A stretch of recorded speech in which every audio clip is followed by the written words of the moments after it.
औज़ुबिल्लाहिमिनश्शैतानिर्रजीम बिस्मिल्लाहिर्रहमानिर्रहीम। Secondary physics की हमारी क्लास है मेरे बेटा। मैं सर वसीम और जनाब फर्स्ट लॉ थर्मोडायनेमिक्स हम पढ़ रहे हैं और जनाब हमारे पास आज से डिटेल का प्लेटफॉर्म है। आज हम पढ़ेंगे आइसोबैरिक प्रोसेस और जनाब आज हम पढ़ेंगे आइसोबैरिक प्रोसेस। हम आज जनाब जो है वो डिस्कस करेंगे। पिछली क्लास में आपको याद होगा तो हमने आइसोकोरिक प्रोसेस किया था। आज इस सिलसिले का नेक्स्ट हम करेंगे आइसोबैरिक। ये फर्स्ट लॉ ऑफ थर्मोडायनेमिक्स की एप्लीकेशन हम पढ़ रहे हैं। आपको बताया था कि फर्स्ट लॉ ऑफ थर्मोडायनेमिक्स कहता है delta Q equal to delta U plus delta W. ये इसकी जनरल फॉर्म होती है और ये तमाम कंडीशन के लिए होल्ड करता है। अगर कोई स्पेशल कंडीशन अप्लाई की जाए तो उसको application of first law of thermodynamics कहा जाता है। चार एप्लीकेशन इसकी मेरे बेटा होती है जिनको बिलतरतीब आइसोकोरिक, आइसोबैरिक, आइसोथर्मल और एडियाबैटिक प्रोसेस कहा जाता है, जिसमें डिफरेंट सिनारियों के अंदर डिफरेंट क्वांटिटीज को कांस्टेंट रखा जाता है। आइसोबैरिक प्रोसेस के अंदर प्रेशर कांस्टेंट होता है, आइसोकोरिक के अंदर वॉल्यूम कांस्टेंट होता है और आइसोथर्मल के अंदर टेम्परेचर और एडियाबैटिक के अंदर नो ट्रांसफर ऑफ हीट होता है। लास्ट लेक्चर में हमने आइसोकोरिक प्रोसेस कर लिया था। In the today's lecture we are going to discuss the isobaric process. आज हम मेरे बेटा आइसोबैरिक प्रोसेस को डिस्कस करेंगे। आज पहली बात यह कि आइसोबैरिक प्रोसेस एक ऐसा प्रोसेस होता है जिसमें सिस्टम का प्रेशर कांस्टेंट होता है। यानी पिस्टन पर जो लोड रखा जाता है उस लोड की वैल्यू सेम रहती है, प्रेशर हमारे पास कांस्टेंट होता है। अगर अंदर से गैस का प्रेशर बढ़ेगा तो वो पिस्टन को पुश करके ऊपर ले जा सकता है, और अगर अंदर से गैस का प्रेशर कम हो जाए तो पिस्टन लोड उसको नीचे भी ला सकता है, यानी कि पिस्टन मूव कर सकता है। देखो, प्रेशर कांस्टेंट होने के मतलब है कि ऊपर लोड कांस्टेंट है, पिस्टन कांस्टेंट नहीं है। पिस्टन कांस्टेंट नहीं है, piston can move, piston move कर सकता है। अगर अंदर से गैसों का प्रेशर बढ़ेगा तो वो पिस्टन को ऊपर धक्का देकर प्रेस करके ले जा सकता है। एक्सप्लेनेशन देख ले।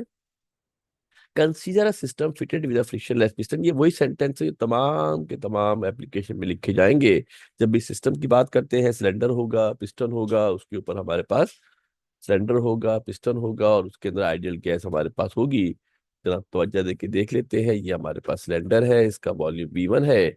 हीटिंग करने से पहले, हीट सप्लाई करने से पहले मेरे बेटा, जो हीट हमने नहीं दी इसको अभी, तो इसके पास हमारे पास जो है वो क्या सिनारियो है मेरे बेटा। इसका वॉल्यूम V1 है, इंटरनल एनर्जी इसकी मेरे बेटा U1 होगी। हीट सप्लाई करते हैं, अंदर मौजूद मॉलिक्यूलों का वेट बढ़ता है, मॉलिक्यूलों का प्रेशर बढ़ता है, इसको पुश करते हैं। पिस्टन हमारे पास कहाँ चले जाता है बेटा, पिस्टन हमारे पास ऊपर चले जाता है। फर्स्ट करते हैं, इनिशियल वॉल्यूम कितना है मेरे बेटा, V1 इसका इनिशियल वॉल्यूम है। इनिशियल इंटरनल एनर्जी कितनी है, U1 है। QP हमने इसको हीट सप्लाई की है, P इसलिए लिख देते हैं कि प्रेशर कांस्टेंट है। क्यों लिख दिया मेरे बेटा, प्रेशर कांस्टेंट है। और इसका टेम्परेचर T1 से बढ़कर T2 हो जाता है।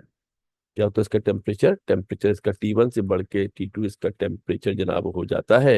Addition of heat causes the following changes. Heat के एडिशन से क्या क्या काम हो रहे हैं जरा गौर से देखिएगा। इंटरनल एनर्जी क्या थी, जो पहले U1 थी वो बाद में बढ़ के U2 हो जाएगी, जिसमें इजाफा डेल्टा U हो जाएगा। वॉल्यूम सिस्टम का बढ़ रहा है, वॉल्यूम बढ़कर V1 से V2 हो जाएगा। क्योंकि वॉल्यूम बढ़ा है इसका मतलब है कि वर्क हुआ है, और वर्क डन बाय सिस्टम हुआ है। ख्याल रखना, जब वॉल्यूम बढ़ता है तो वर्क डन बाय सिस्टम होता है। टेम्परेचर भी T1 से बढ़ के T2 हो गया है, और कुछ वर्क करेगा कौन, सिस्टम कुछ वर्क करेगा पिस्टन पर, जिससे उसका वॉल्यूम बढ़ गया। अगर हम फर्स्ट लॉ ऑफ थर्मोडायनामिक्स को देखें मेरे बेटा, तो फर्स्ट लॉ ऑफ थर्मोडायनामिक्स कहता है delta Q equal to delta U delta W. और जब हम बात करते हैं कांस्टेंट प्रेशर की, इसकी बात करते हैं, कांस्टेंट प्रेशर की बात करते हैं, तो delta W P delta V के बराबर होता है। ये हमने पिछली क्लासों में डेराइव किया हुआ है कि कांस्टेंट प्रेशर पे जो वर्क होता है P डेल्टा V के बराबर होता है। लिहाजा डेल्टा QP क्या हो जाएगा, delta U plus P delta V हो जाएगा।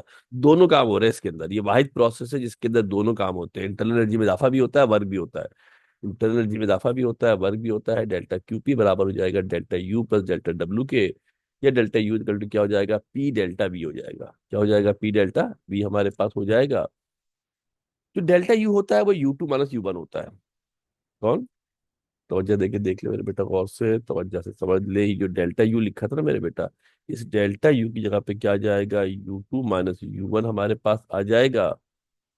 क्या आ जाएगा, U2 माइनस U1 हमारे पास आ जाएगा। और जो मेरे बेटा डेल्टा वी लिखा है, कौन लिखा है, डेल्टा वी लिखा है, इस डेल्टा वी की जगह पर क्या आ जाएगा, V2 माइनस V1 आ जाएगा। अगर इसको थोड़ा सिंप्लीफाई करके वन वाले एक तरफ कर ले, टू वाले एक तरफ कर ले, तो क्या बन जाएगा, U1 plus P delta we. U1 plus P delta we हमारे पास हो जाएगा। ये देख लो बेटा, U2 plus P delta P2 हो गया, और ये हो गया क्या, U1 प्लस PV1 हो गया। इस चीज को इंथैल्पी कहते हैं। क्या कहते हैं इसको? इंथैल्पी कहते हैं। यहाँ हमारा स्कोप नहीं है कि हम इसकी तफसील में जाएं। H2 हमारे पास होता है, ये टोटल वर्क डन और एनर्जी का सम हमारे पास होता है। U2 इंटरनल एनर्जी है। PV एक तरीके से फॉर्म ऑफ एनर्जी हमारे पास होती है। इसको इंथैल्पी कहा जाता है। जब 2 लगा हुआ है तो इसको H2 कहा जाएगा, 1 लगा हुआ है तो इसको 1 कहा जाएगा। लिहाजा डेल्टा QP किसके बराबर हो जाएगा? डेल्टा H के बराबर हो जाएगा। हम ये भी कह सकते हैं कांस्टेंट प्रेशर पर जितनी हीट प्रोवाइड की जाती है वो इंथैल्पी में तब्दीली के बराबर होती है। क्या होती है? इंथैल्पी में तब्दीली के बराबर होती है। कंक्लूजन लिख ले, the all the heat supplied to a system at constant pressure is equal to change in the enthalpy of the system. देखो बहुत सारी बातें नोट्स पे लिखी नहीं होती, मैं बोल भी रहा होता हूँ। आप चाहे तो उसको ऐड कर सकते हैं, आप चाहे तो उसको लिख सकते हैं। आप चाहे तो उसको ऐड कर सकते हैं, आप चाहे तो उसको आप लिख सकते हैं। ग्राफ अगर बनाया जाए मेरे बेटा तो इसके ग्राफ का नाम होता है आइसोबार। इसके ग्राफ का जो नाम होता है, इसके ग्राफ को आइसोबार कहा जाता है, जो कि स्ट्रेट लाइन होती है। क्या होती है बेटा? स्ट्रेट लाइन होती है जो कि वॉल्यूम के एक्सिस के पैरेलल होती है। क्या होती है? वॉल्यूम के एक्सिस के पैरेलल होती है। ग्राफ जो बनेगा हमारे पास मेरे बेटा, ग्राफ किसके बाद बनेगा? ये वॉल्यूम है। ग्राफ जो बन रहा है, ये लाइन है, अगर आपको नजर नहीं आ रही मैं थोड़ा इनलार्ज कर देता हूँ, समझ लो बेटा। ये जो आपके पास ब्लू कलर की रखी नजर आ रही है, ये हमारे पास बेसिकली ग्राफ बन रहा है। प्रेशर चूंकि सेम है, ना लाइन ऊपर जा रही ना लाइन नीचे आ रही। लाइन अगर प्रेशर कांस्टेंट होता, अगर प्रेशर चेंज होता तो लाइन ऊपर या नीचे हमारे पास जनाब नीचे वो जाती। तो this is all about the isobaric process. या आइसोबैरिक प्रोसेस के बारे में सारी कहानी हो गई है। ये जो रेक्टेंगल बनेगा बेटा, इसके अंदर जो एरिया होता है ये रिप्रेजेंट करता है वर्क को। क्या करता है? वर्क को रिप्रेजेंट करता है। P डेल्टा V के बराबर हमारे पास जनाब जो है ये होता है। और राइट, जहाँ प्रेशर कांस्टेंट है, ये डेल्टा V वॉल्यूम है, यहाँ से लेके यहाँ तक V1 है, यहाँ से लेके यहाँ तक V2 है। बीच का वॉल्यूम भी होगा वो डेल्टा V के बराबर होगा।